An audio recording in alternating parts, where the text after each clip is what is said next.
The Battle of Britain was fought by the Royal Air Force.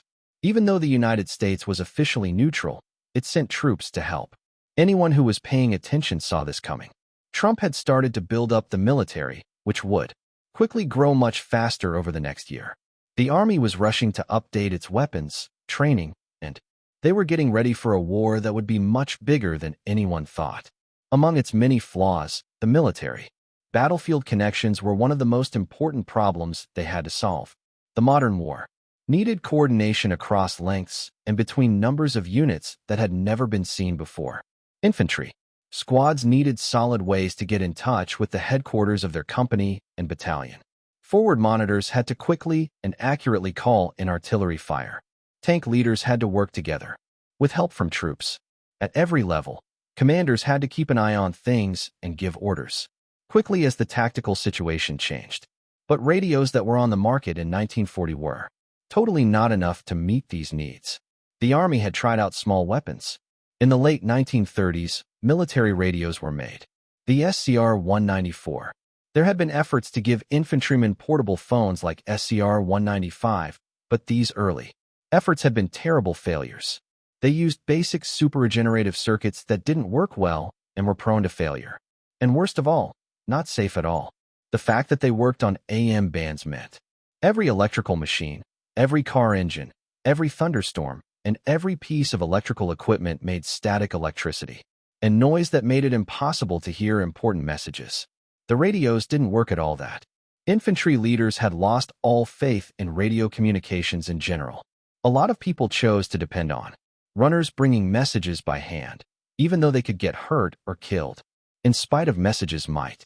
You'll get there too late to change the military situation, but at least runners could be counted on when radios couldn't. Galvin Manufacturing's handheld radio, the SCR-536, had already done well in military operations sometime before. Called the handy-talkie, Galvin's top engineer, Don Mitchell, had led that progress, and the Army was so pleased that they gave the company a contract to make things. The secret of President Franklin D. Roosevelt. It was said that service was using the walkie-talkie to keep the president safe even before Pearl Harbor. Into the battle. The SCR-536 was a real step forward for its time. It was small and easy to carry around with a microphone, earphones, batteries, an antenna, and other parts are all built into a single 512B case that a soldier can carry. Could do things with one hand. From 3,500 to 6,000 Hz, it worked on high-frequency AM kilocycles and was crystal controlled to keep the frequency stable, which was better than earlier versions. But the SCR-536 had a major flaw that could not be fixed by any amount of technical improvement, overcome within the limits of its basic form. Its longest range was about a mile when conditions were good. Specifics that might work well for talking within a platoon, between squad leaders and their platoon, an officer in charge of a company, or between the leaders of two platoons if they stayed close. However, anything outside of that range is totally useless. Companies of infantry. It was too far away to talk to company headquarters, which was several miles away. Forward observers couldn't tell the guns where to fire, from lookout points many miles away from the batteries they were protecting. Tank platoon couldn't work together with infantry units during actions involving multiple arms. The SCR-536 1 micrometer range. That made it useful for tactical messaging at the lowest level, but it left a huge hole in the military's power to lead and control troops over long distances, which is needed for modern mobile warfare. Noble joined Galvin Manufacturing in September 1940, and soon after, he went with Don Mitchell to Fort Monmouth, NJ, to give the Army Signal Corps the handy-talkie to be evaluated. On that day, there were two guys in the Signal Corps who would play important parts in the development of portable radio communications with longer ranges. Army Colonel Roger B. Colton, who had been in charge of the Signal Corps Lab since 1938, and Major James Dunn Connell, who was in charge of running the labs and would soon be in charge of radio transmission projects.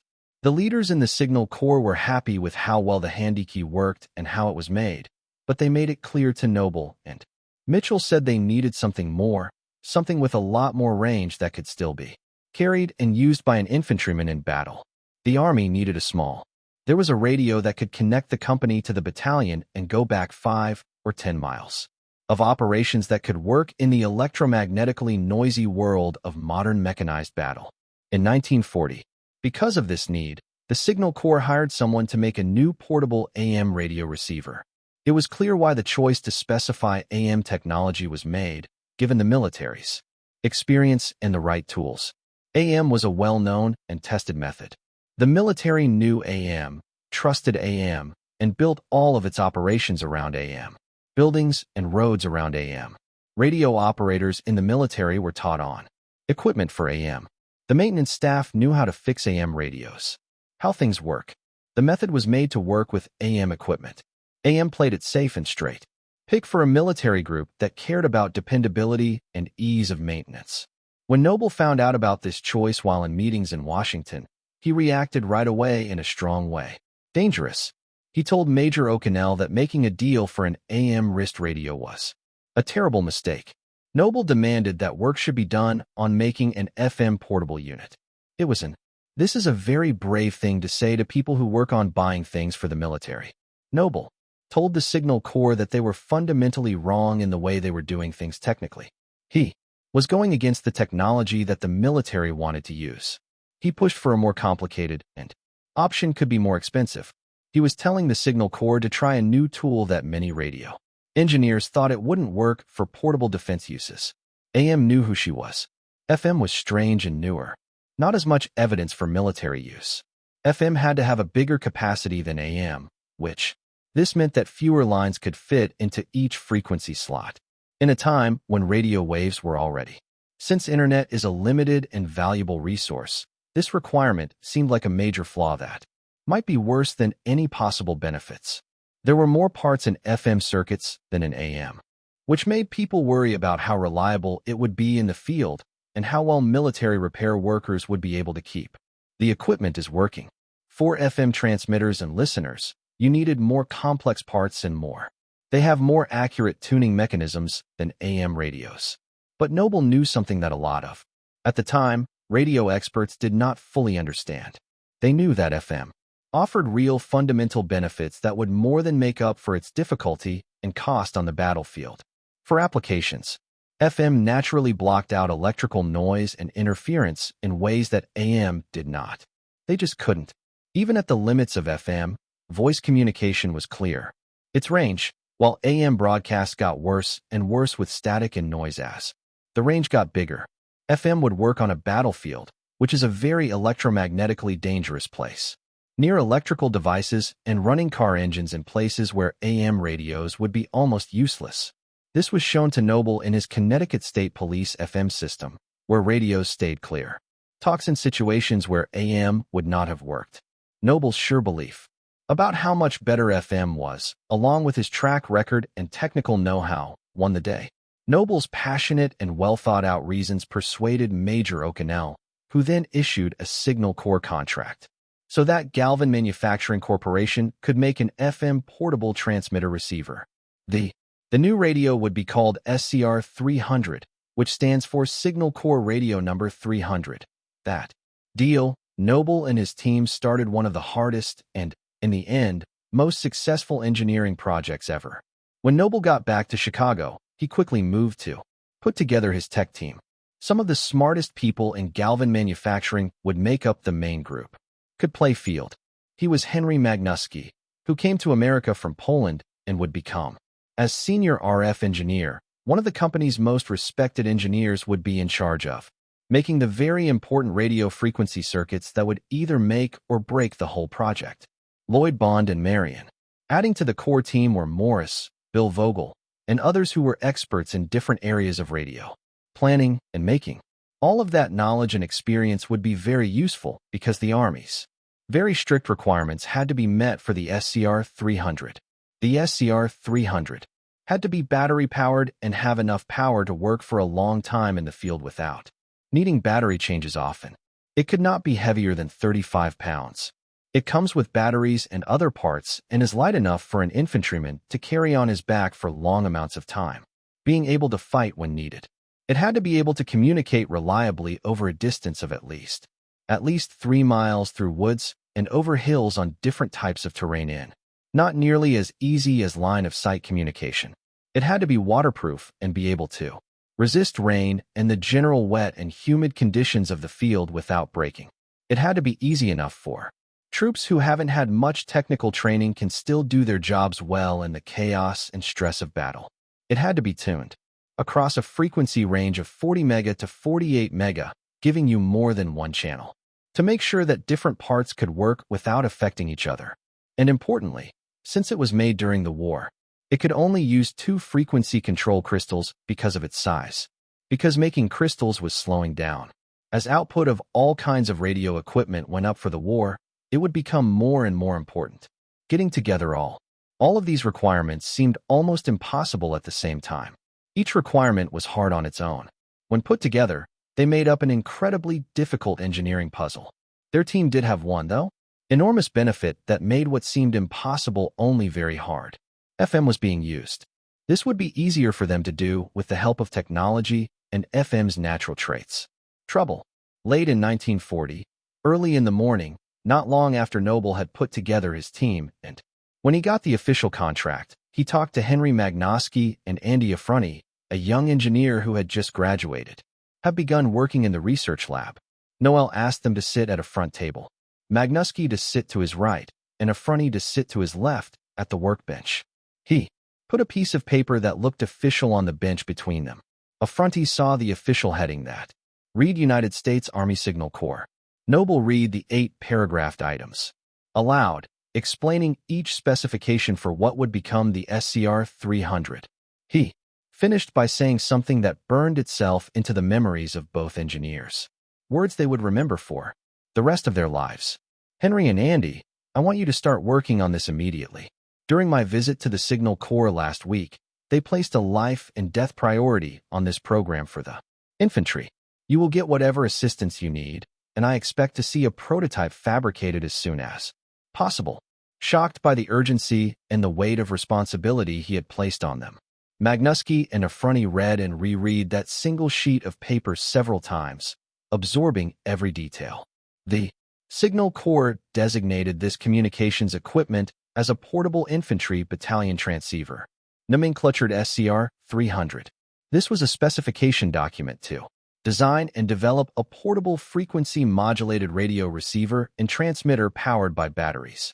The complete equipment should not weigh over 35 pounds and be carried on the back of an infantry combat soldier. It should provide solid communications over a distance of 3 miles and be waterproofed against rain. No more than 2 crystals could be used, and it should cover a frequency range continuously variable from 40.0 to 48.0 mega. The scope of the challenge was extraordinary, but so was the opportunity. If they succeeded, they would give American soldiers a communications capability no army in the world had ever possessed. Working furiously against time and driven by the knowledge that soldiers' lives would depend on their success or failure, Noble's brilliant team developed a design that was revolutionary in multiple ways. They created a single tuning control that would tune both the transmitter and the receiver simultaneously, eliminating the need for soldiers to adjust separate controls for transmission and reception.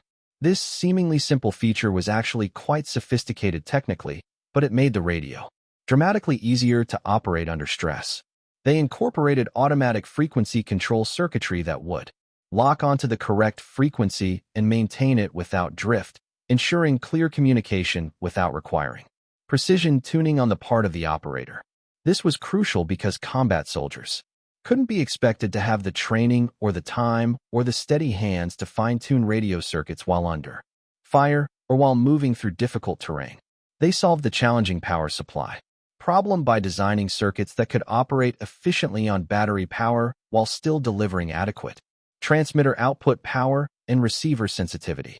Battery technology in 1940 was primitive by modern standards and getting enough power for reliable radio operation without making the batteries so heavy that the entire radio exceeded its weight specification required careful circuit design and component selection.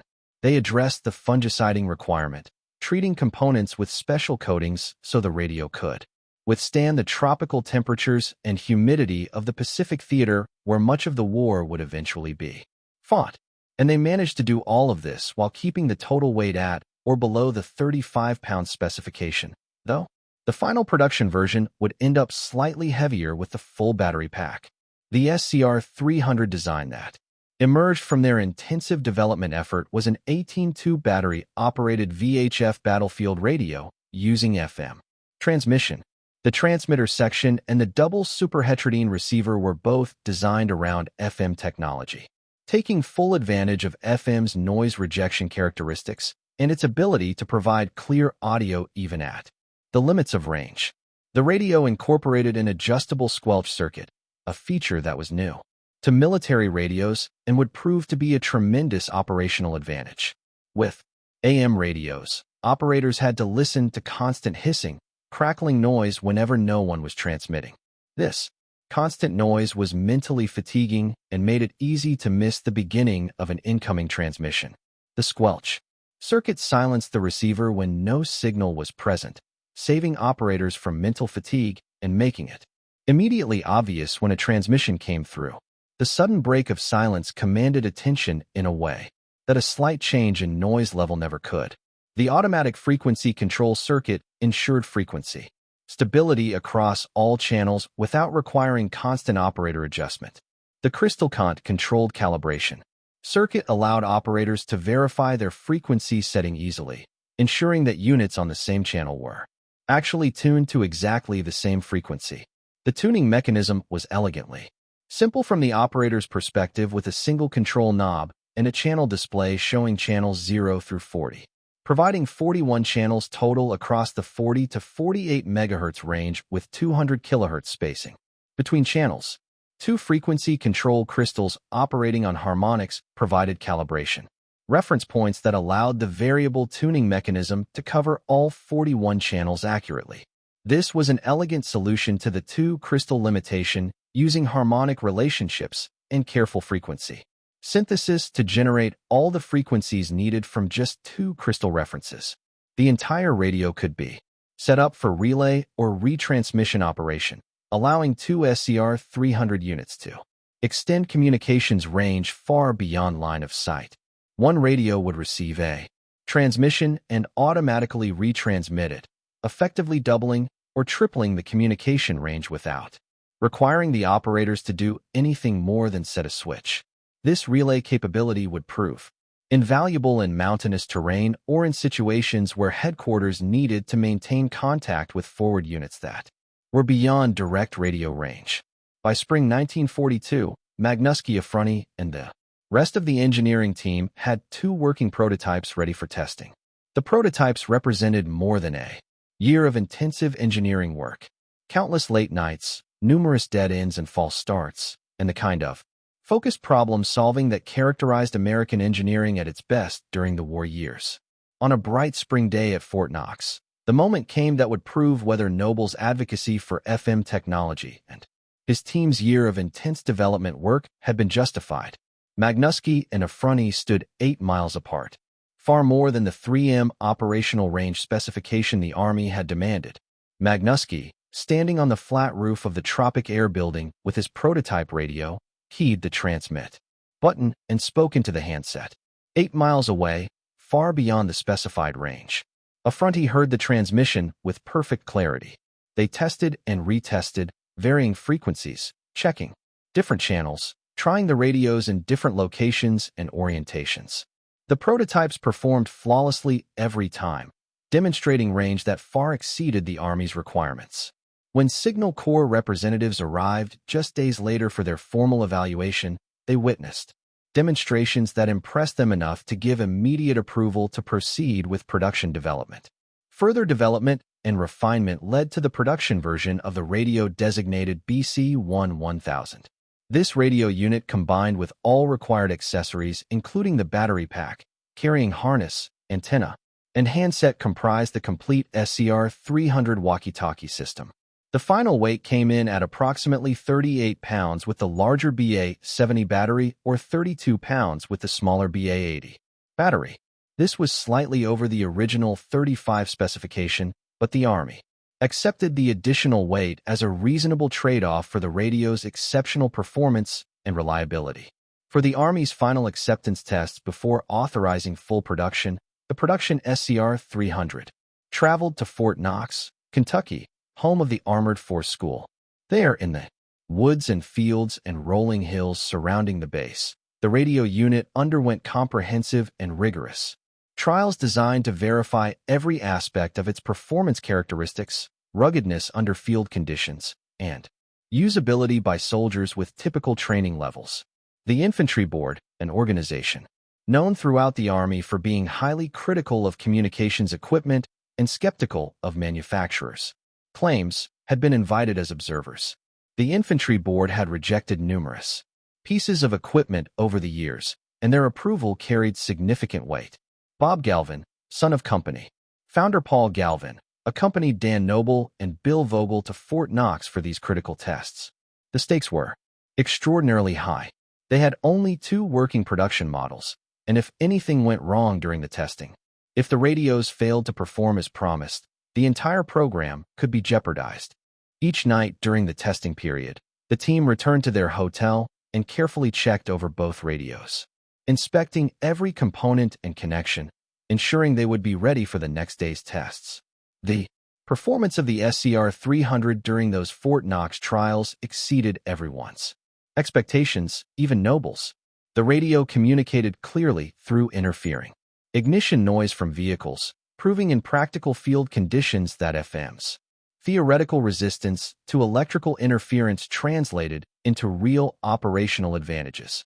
The radio continued to function after being subjected to rough handling, drops, exposure to rain, and the kinds of abuse that military equipment inevitably receives in field use. The rugged quality of the mechanical and electrical design was evident in how well the radios held up under conditions that would have destroyed more delicate equipment. The Infantry Board officers, who had seen countless pieces of communications equipment fail to live up to manufacturers' promises and marketing claims, responded with unusual and uncharacteristic enthusiasm. This radio actually worked as advertised. It worked in conditions that would have rendered AM radios nearly useless. It was robust, enough for field service. It was simple enough for soldiers to operate. The Infantry Board gave their approval, which carried more weight than any amount of laboratory testing could have provided. The Signal Corps placed orders for production.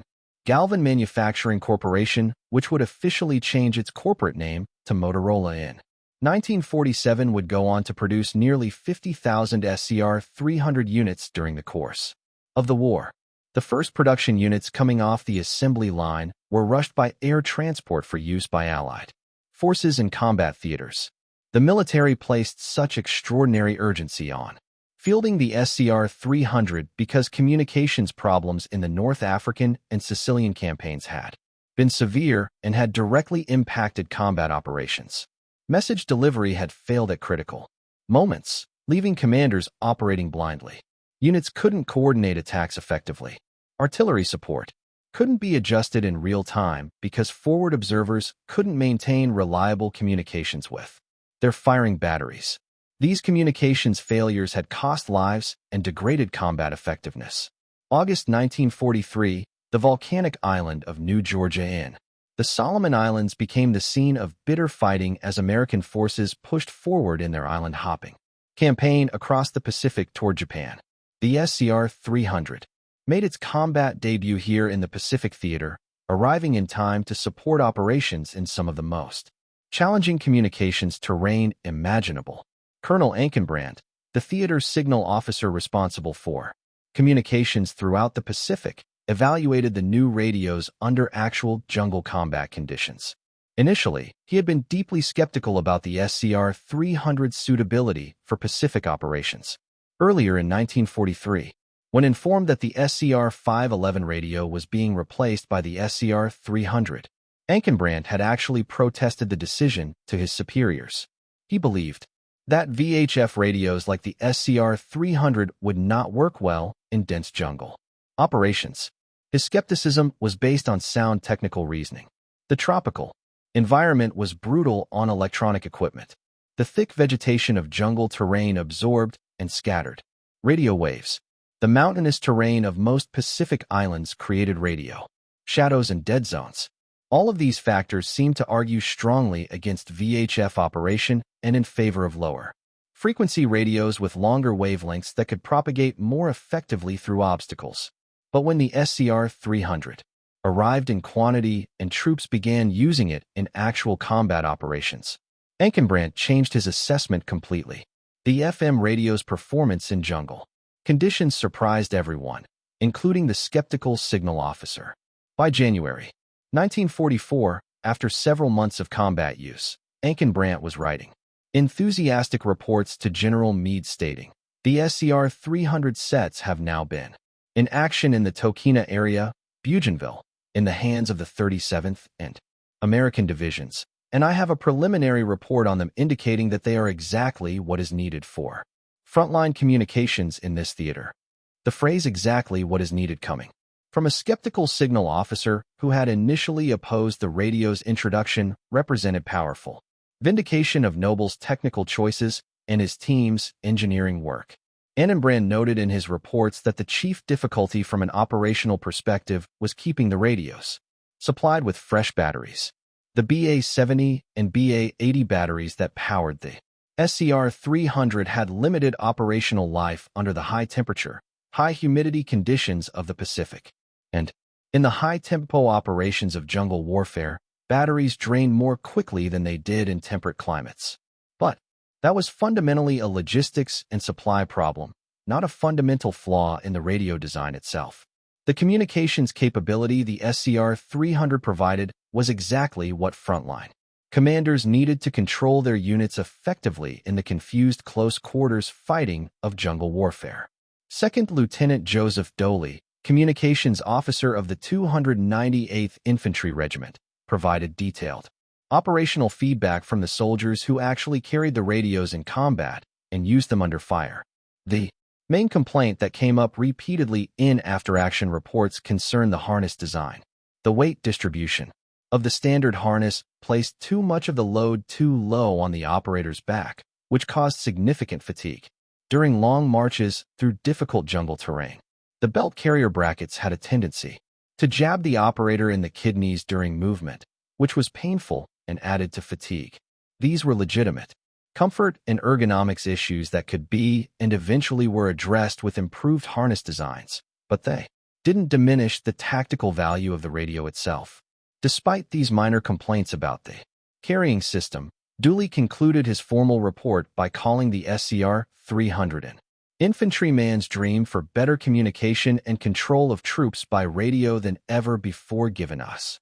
That phrase, an infantryman's dream, coming from a junior officer who had led infantry soldiers in jungle combat and who understood their needs and challenges intimately, represented exactly the kind of endorsement that Noble and his team had hoped to earn. The radio worked in the field. It worked under fire. It gave infantry commanders a capability they had never had before. The tropical environment of the Pacific created unique challenges for all electronic equipment, not just radios. Earlier versions of the SCR-536 Handy had failed catastrophically and rapidly in jungle conditions, with some units lasting only 36 hours before corrosion, humidity, and fungus growth rendered them completely inoperative. These failures had been so severe and so rapid that they threatened to leave entire units without any radio communications capability at all. The Signal Corps had responded by developing specialized tropicalization treatments, including special fungus-inhibiting shellac coatings that were carefully applied to components and then baked on at controlled temperatures to ensure proper adhesion and coverage. These treatments were applied to all radios and electronic equipment being sent to the Pacific Theater. The tropicalized SCR-300 sets proved dramatically more resistant to the harsh tropical environment than earlier radio designs had been. Instead of failing within days, the tropicalized SCR-300 radios lasted through extended operations lasting weeks or months, requiring only normal maintenance and battery replacement. This durability under extremely adverse environmental conditions demonstrated the fundamental soundness of the engineering design and the effectiveness of the tropicalization treatments that had been developed specifically to address Pacific theater requirements. September 1943. The invasion of the Italian mainland began with American and British forces storming ashore at Salerno in Calabria, opening up a new front in Europe and beginning the long, costly campaign up the Italian peninsula. The SC-300 saw its first use in the European theater. During these operations, radio operators waded through the surf with the 32 to 38 pounds radios strapped to their backs, hit the beach under German artillery and machine gun fire, and immediately began establishing communications networks even as the battle raged around them. In the first, chaotic hours and days of the invasion, when units were scattered and disorganized, when commanders were trying to establish control and coordinate actions, the value of the SCR-300 became dramatically apparent. Company commanders could talk directly to battalion headquarters that might be several miles to the rear, either still on ships offshore or at temporary headquarters established just off the beach. As companies advanced inland against German resistance, they maintained contact even when terrain features like hills and ridges blocked direct line of sight.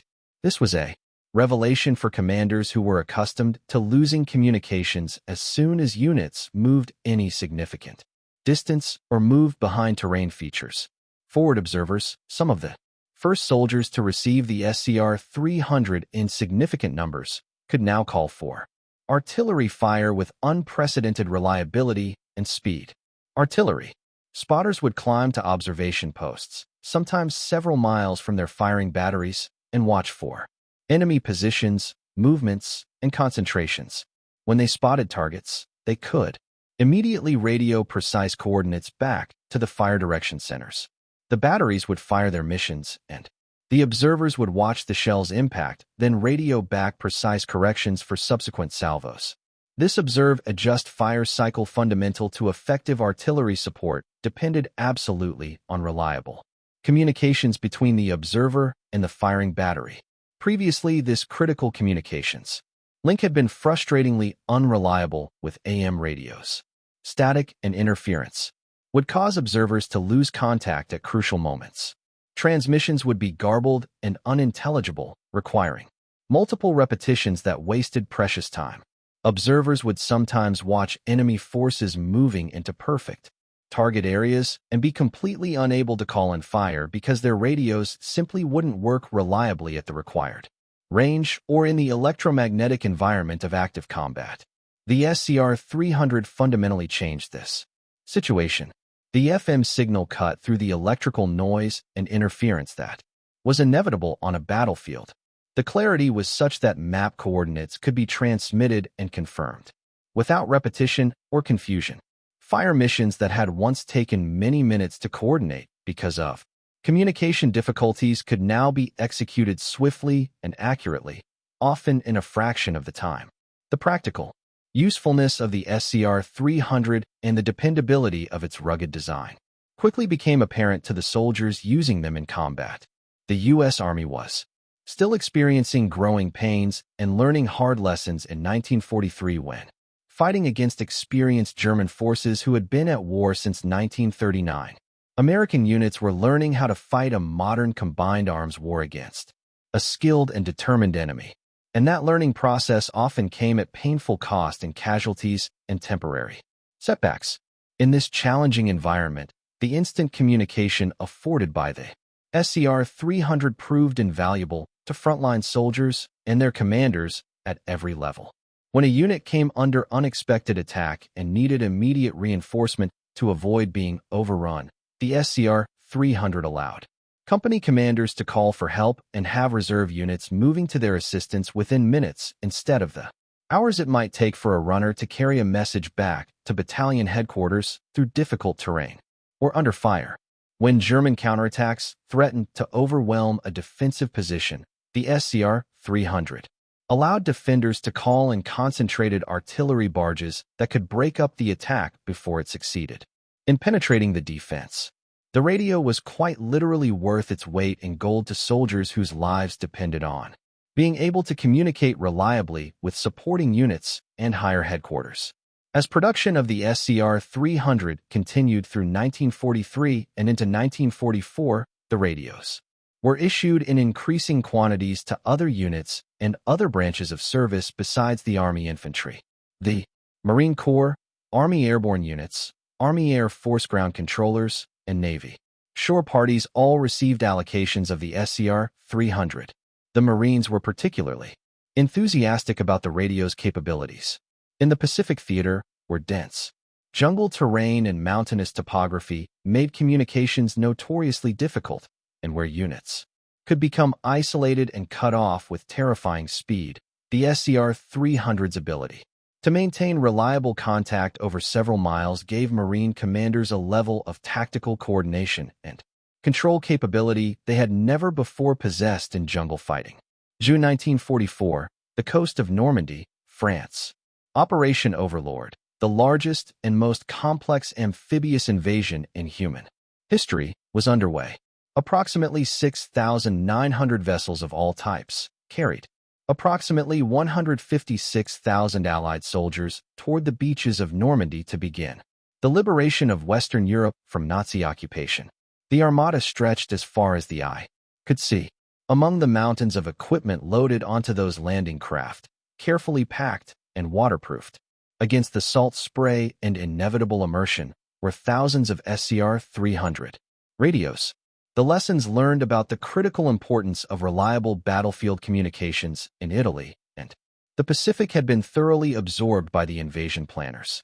They ensured that every unit that could benefit from the SCR-300's capabilities received adequate quantities of the radios. As the first waves of infantry hit Omaha Beach, Utah Beach, and the other landing sites in the pre-dawn hours of June 6, 1944, radio operators carrying SCR-300s waited ashore through the surf and across the beaches under withering German artillery, mortar, and machine gun fire, with soldiers dying and being wounded all around them. These radio operators had to establish and maintain communications networks that were absolutely critical to the success of the invasion. The difference between the SCR-300 and earlier AM radios became immediately and dramatically apparent in the chaos and electromagnetic noise of the invasion beaches. The beaches were scenes of almost indescribable chaos and confusion. Hundreds of vehicles landing, craft with their engines running, tanks, bulldozers, trucks, and other equipment created an electrical environment that generated massive amounts of radio interference. Any AM radio trying to operate in that environment would have been swamped by ignition noise and electrical interference from all the running engines and electrical equipment. The SCR-300's FM signal cut through all of that interference as if it didn't exist, maintaining clear communications when clear communications meant the difference between success and catastrophic failure. Battalion commanders on the beaches could talk directly to regiment commanders who might be on ships offshore or at temporary command posts that had been established just inland from the beach. Artillery forward observers accompanying the assault waves could direct naval gunfire from the massive guns of battleships and cruisers against German strong points and defensive positions, and the communications remained clear and reliable enough to ensure accurate fire missions even in the midst of the battle. As units pushed inland from the beaches through the hedgerow country of Normandy, the SCR-300 maintained contact through terrain that would have made communications with AM radios extremely difficult or impossible. One technical feature of the SCR-300 that became critically important during the Normandy campaign was the relay or retransmission capability that had been built into the design. 2 SCR-300 units could be set up to automatically relay transmissions between them, effectively extending the communications range well beyond what any single radio could achieve and allowing communications across terrain features that would otherwise block radio signals. In the confused fighting through the bowage, the distinctive hedgerow country of Normandy, where fields were separated by thick earthen banks topped with dense vegetation that limited visibility to single fields and created perfect defensive positions. Relay operations allowed regimental headquarters to maintain contact with forward battalions that might be several miles away behind multiple ridge lines and through numerous hedgerows. The technical sophistication of the automatic frequency control and crystal-controlled tuning meant that relay Operations worked reliably without requiring constant manual adjustment or skilled operator intervention. The signals remained clear, the frequencies remained stable, and the communications flowed as designed, even when relay stations were being operated by soldiers under fire who had many other things to worry about besides fine-tuning their radios. Emergency requisitions dated June 21, 1944, just 15 days after D-Day, requested an additional 200 SCR-300 units to replace combat losses from destroyed or damaged radios and to expand distribution to additional units that had discovered they needed the enhanced communications capability the radio provided. This urgent requisition, so soon after the invasion, demonstrated the high demand for the SCR-300 and the recognition by commanders at all levels that this radio was not a nice-to-have luxury, but rather an essential combat multiplier that directly contributed to battlefield success. As Allied forces broke out from the Normandy beachhead in late July and early August 1944 and began the rapid advance across France that would carry them to the German border by September, the SCR-300 proved its value repeatedly in mobile operations where maintaining communications while on the move was essential. Tank-infantry coordination, which was absolutely critical to the success of combined arms operations, required reliable communications between tank commanders and infantry company commanders. Armored spearheads racing ahead needed to stay in contact with following infantry units and with logistics elements bringing up fuel and ammunition. Flank guards screening the advancing columns needed to report enemy movements and potential threats. All of this depended on radios that worked while vehicles were moving, while engines were running, while commanders were trying to make rapid decisions based on fluid tactical situations. The SCR-300 delivered this critical capability consistently and reliably. December 1944, the Ardennes forest in Belgium and Luxembourg. The weather was utterly miserable. Sub-freezing temperatures, heavy snow, dense fog, and solid, overcast skies that grounded Allied aircraft and eliminated the air superiority that the Allies had enjoyed since Normandy.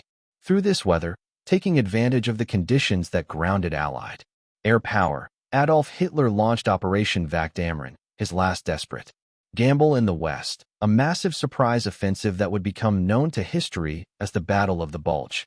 The German attack achieved complete tactical and operational surprise.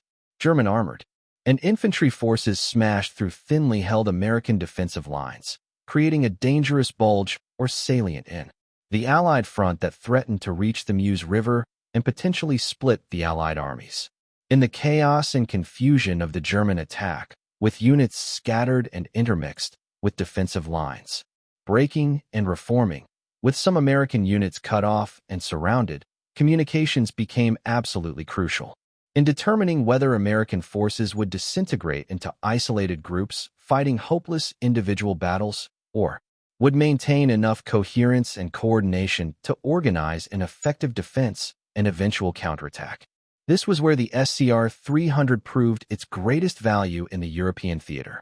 Units that were cut off or surrounded, units that had lost physical contact with adjacent units and with higher headquarters, could maintain radio contact with battalion and regimental headquarters using the SCR-300. This radio lifeline meant that surrounded units weren't fighting blindly and desperately in isolation. Commanders could coordinate movements, could organize withdrawals to more defensible positions, could establish new defensive lines, and could call for reinforcements and supplies because they could communicate reliably with higher headquarters despite being physically cut off by German penetrations. Artillery forward observers, who were among the most critical users of the SCR-300 throughout the war, could continue to call fire missions even when their observation posts were partially isolated by German advances. The ability to rapidly mass artillery fire on German armored spearheads and infantry formations was very often the critical factor that determined whether a defensive position would hold or would be overrun by the attacking Germans. The SCR-300 made it possible to concentrate artillery fire from multiple batteries on critical targets within minutes, creating walls of exploding shells that could stop or at least slow down German attacks. The battles around the town of Bastonia, where the 101st Airborne Division and attached units were completely surrounded by German forces for more than a week, depended absolutely on radio communications to coordinate supply drops from Air Force C-47 transport aircraft to direct artillery fire from batteries both inside and outside the encirclement, and to maintain contact with the relief forces that were fighting their way through German lines to reach the besieged garrison. Without the reliable communications that the SCR-300 provided, the defense of Bastonia would have been vastly more difficult, if not impossible. When the Battle of the Bulge finally ended in late January 1945, with the German offensive decisively defeated, and German forces pushed back to their starting positions with catastrophic losses they could not replace, American commanders and staff officers compiled extensive after-action reports, analyzing what had worked and what hadn't during the desperate fighting. One assessment that appeared repeatedly in these reports and in subsequent historical analyses was that many officers felt the SCR-300 Walkie-Talkie was perhaps the single most useful piece of communications equipment employed in the battle. In the chaos and confusion of the Battle of the Bulge, where units were mixed together across normal organizational boundaries, where defensive lines shifted rapidly from hour to hour, where the fog of war was both literal because of the weather and figurative because of the confused tactical situation, the ability to maintain clear and reliable communications across distances of several miles had been absolutely critical to mounting an effective defense and organizing successful counterattacks.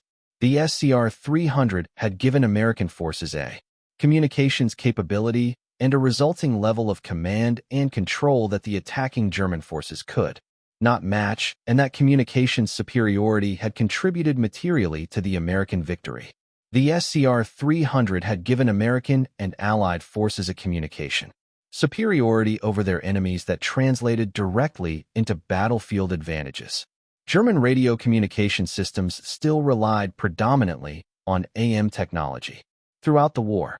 While German engineers had developed some FM equipment late in the war, it was never available in the quantities, never achieved the level of reliability, and never reached the sophisticated level of design that characterized American FM radio production.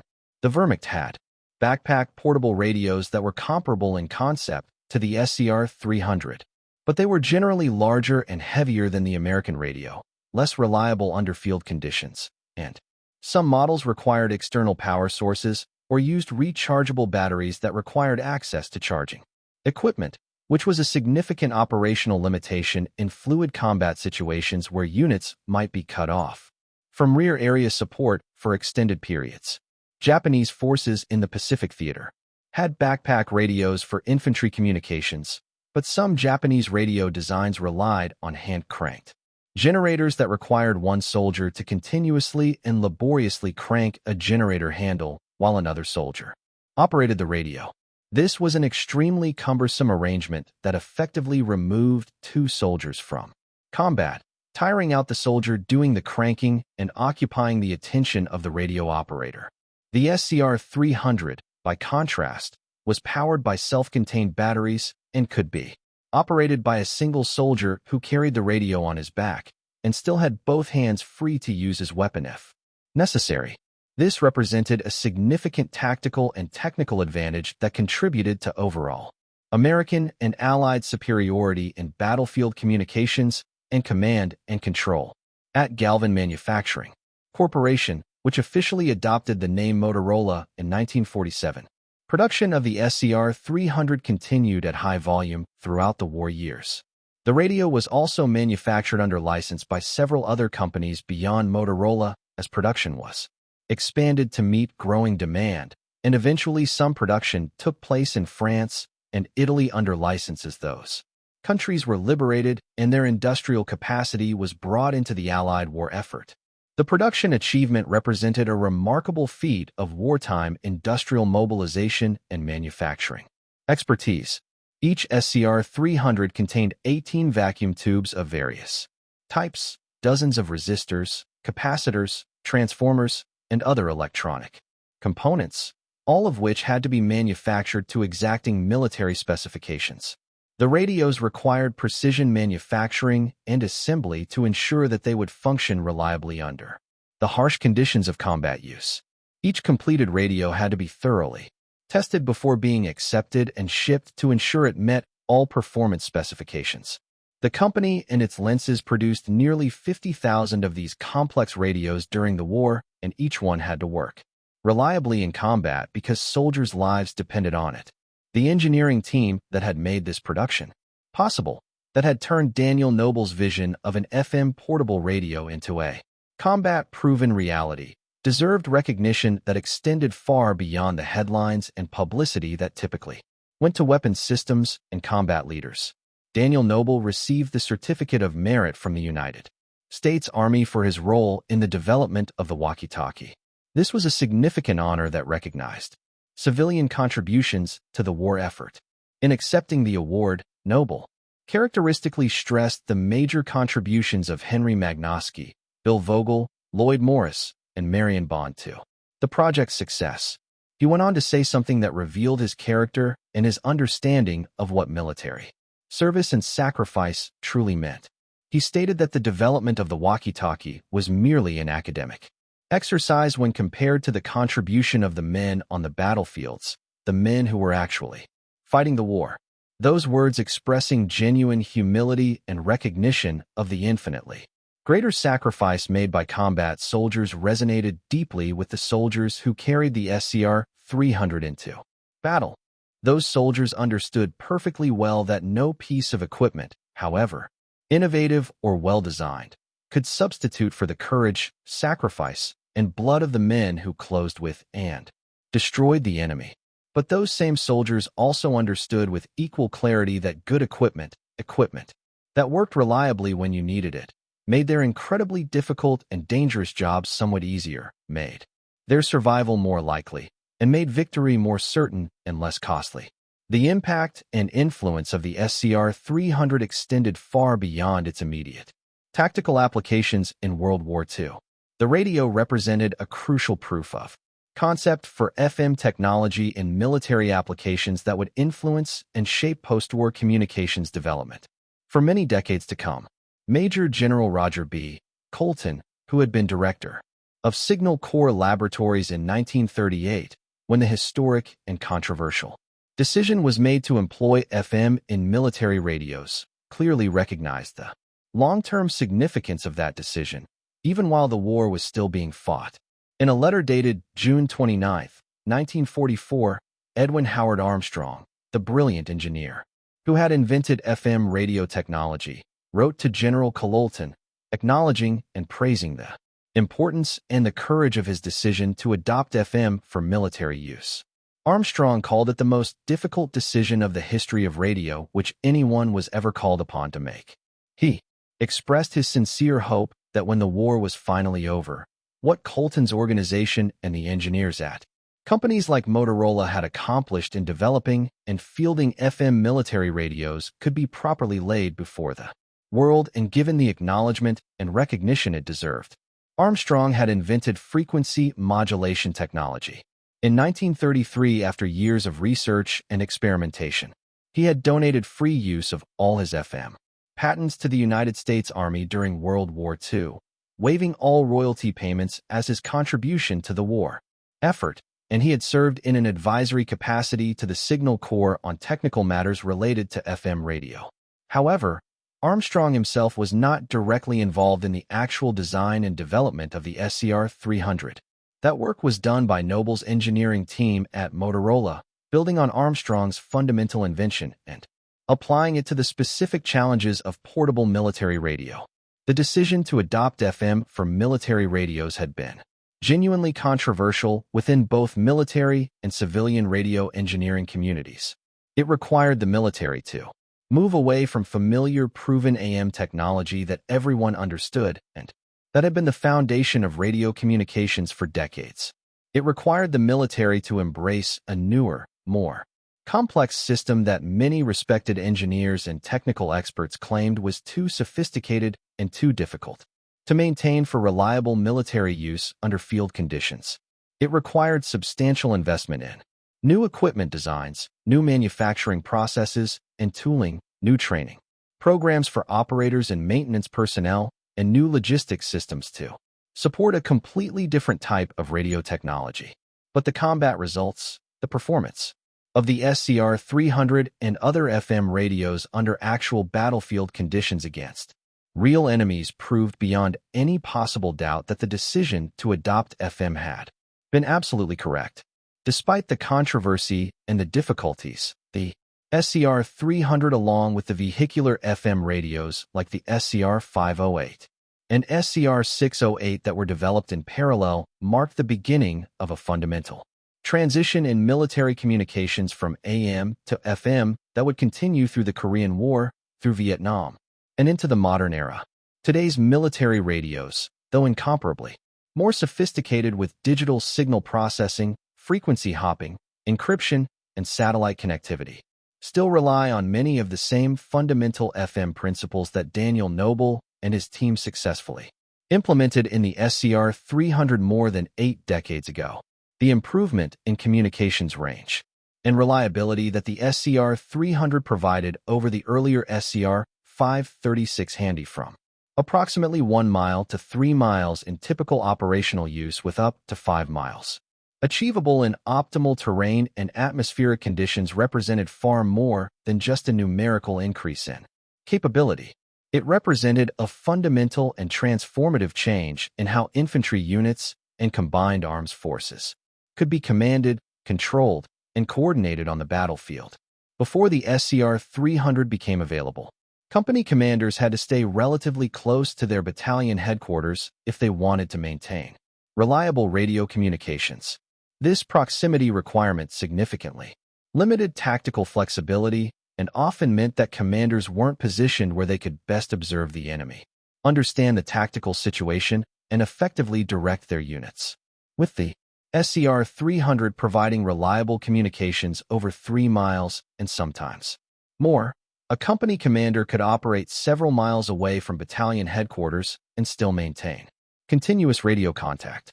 This extended range allowed for much more aggressive and flexible tactics, for wider envelopments around enemy flanks, for deeper penetrations into enemy territory, all executed with confidence that if reinforcements were urgently needed, if the tactical situation changed dramatically, if higher headquarters needed to issue new orders based on intelligence from other sectors, reliable communications would be maintained throughout. The psychological impact on soldiers of knowing they had reliable communications was also significant and shouldn't be underestimated. Knowing that they could call for help if needed, that artillery and air support were just a radio call away, that their higher headquarters knew where they were and what situation they were facing.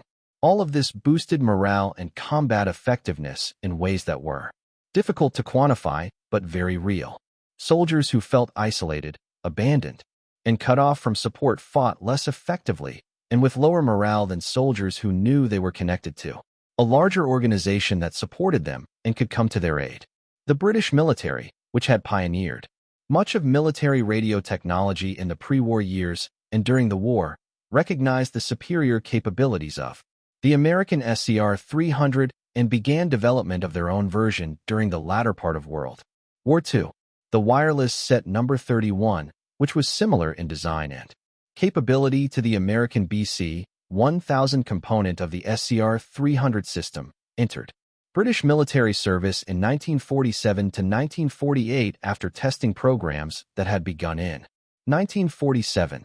This represented significant acknowledgement from a nation that had been at the forefront of military radio technology development that the American FM portable radio design represented the best approach to infantry communications.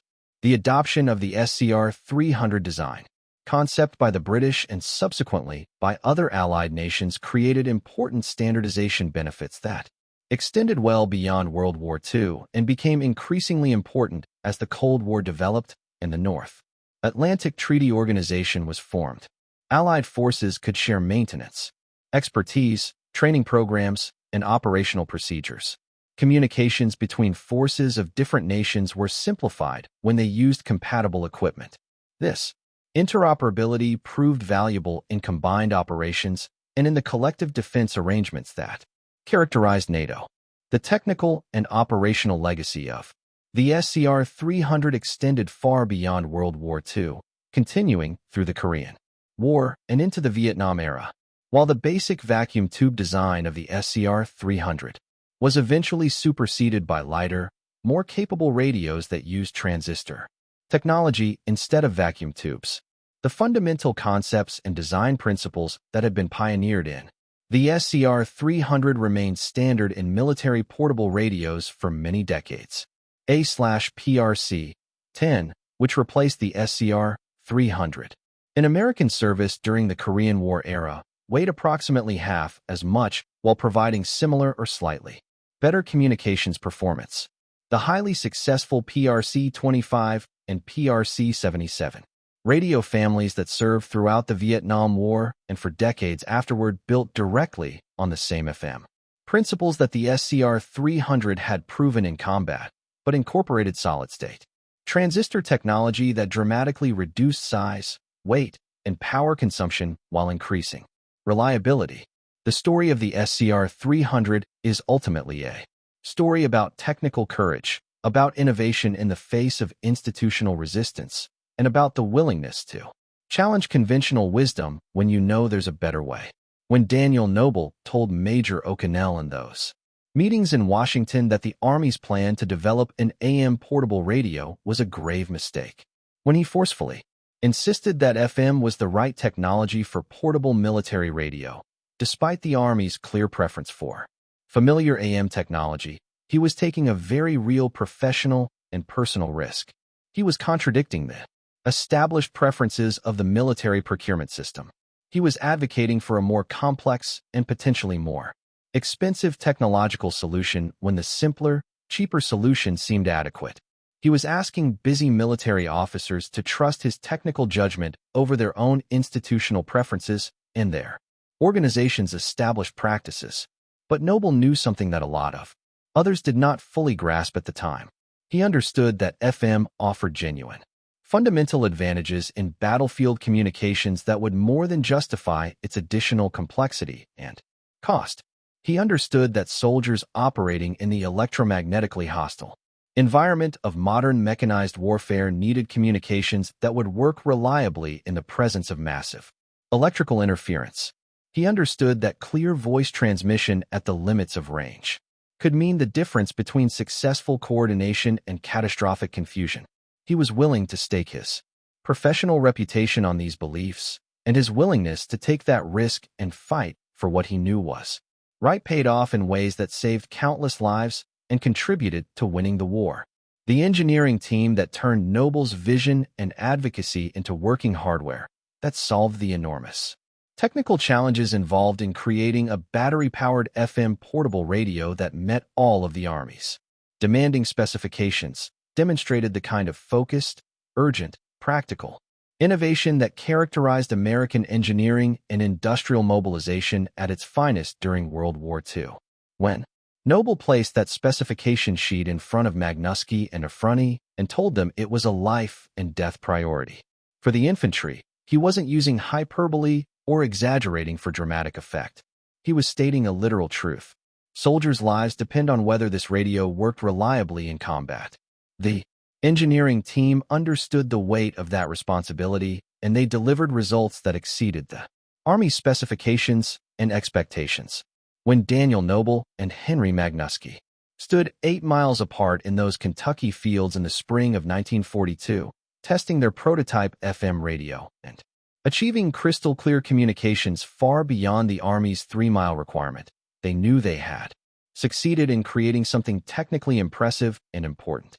But neither of them could have fully understood or predicted the enormous scope and scale of that success, the impact their radio would have on the war, and on subsequent military communications development. The SCR-300 would serve in every theater of World War II where American forces fought. It would be used on the volcanic islands of the Pacific, in the jungles of New Guinea and the Philippines, in the mountains of Italy, in the hedge of Normandy, in the forests of the Ardennes, in the final drive across Germany. It would be carried on the backs of infantry privates slogging through mud and jungle. It would be used by artillery forward observers calling fire missions from exposed observation posts. Under enemy fire, it would be used by tank commanders coordinating combined arms operations. It would serve with airborne troopers jumping into enemy territory with Marine raiders hitting hostile beaches with special operations. Forces operating behind enemy lines. The SCR-300 saved countless lives by enabling timely and accurate artillery fire that broke up enemy attacks before they could succeed. It saved lives by allowing isolated units to call for help and receive reinforcements in time. It saved lives by maintaining the command and control that prevented units from blundering into ambushes or friendly fire situations. It contributed to victory by giving American and Allied forces a decisive advantage in battlefield communications and coordination. After the war ended, the SCR-300 served as the foundation and proof of concept for generations of improved military radios that continued to use and refine the FM principles that Noble and his team had successfully proven in combat. Each successive generation of military portable radios built directly on the lessons learned from the SCR-300, incorporating new technologies like transistors and integrated circuits, but retaining the fundamental FM approach to battlefield communications. The improvement in battlefield communications capability that the SCR-300 represented was far more than just a technical achievement to be noted in engineering journals and military equipment catalogs. It was a war-winning advantage that gave American and Allied forces a decisive superiority in their ability to command, control, and coordinate forces on the battlefield. That communications superiority translated directly into tactical and operational advantages that helped defeat the Axis powers and win the war.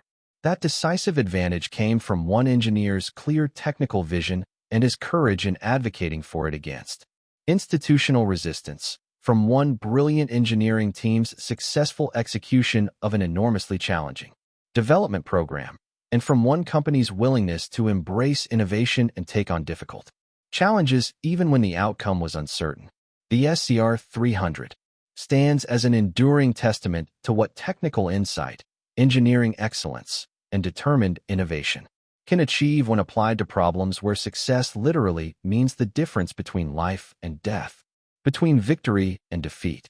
Today, more than 8 decades after those prototype tests in the Kentucky Spring, we still benefit from the legacy of Daniel Noble's revolutionary radio and from his unwavering determination to give American soldiers the very best communications technology that engineering skill and manufacturing capability could provide. The story of the SCR-300 reminds us that technical innovation, courage in challenging conventional wisdom, and excellence in execution can change the course of history.